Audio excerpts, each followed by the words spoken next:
అలాగని మనం గొప్ప గొప్ప స్టోరీసు, గొప్ప గొప్ప వాళ్ళ కథలు చెప్పినా గానీ వినే ఓపిక, ఇంట్రెస్ట్ ఉండదండి. ఇంట్లో జరిగే సంఘటనలే చిన్న చిన్నవి వాళ్ళలో మార్పు తీసుకొస్తూ ఉంటాయి. ఇదిగో ఈ షర్ట్ చూసారు కదా! 200 అండి. అప్పట్లో అంటే నాకు చాలా ఇష్టమైన షర్ట్ ఇది. 4 సంవత్సరాల కిందట మంచి ఏదో ఆఫర్‌లొస్తాయి కదా! మనకి ఫ్లిప్‌కార్ట్ అట్లాగా 200కి కొన్నాను.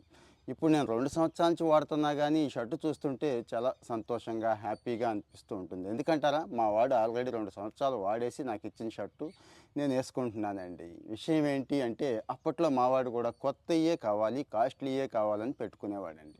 వాడికేమనిపించిందో, వాడు తీసేసిన షర్ట్ అండి. వాడిది, నాది ఒకటే సైజు. ఇప్పుడు కుర్రాడు కదా! ఎదిగే కుర్రాడు. ఇప్పుడు ఎక్సెల్‌కొచ్చేసాడు. వాడికి ఉపయోగపడదు కాబట్టి నేను వాడుతున్నాను. వాడికెప్పుడో ఒక టైంలో అనిపించిందండి. అరే! అంటే మన పరిస్థితి అంత రిచ్ ఏమీ కాదు.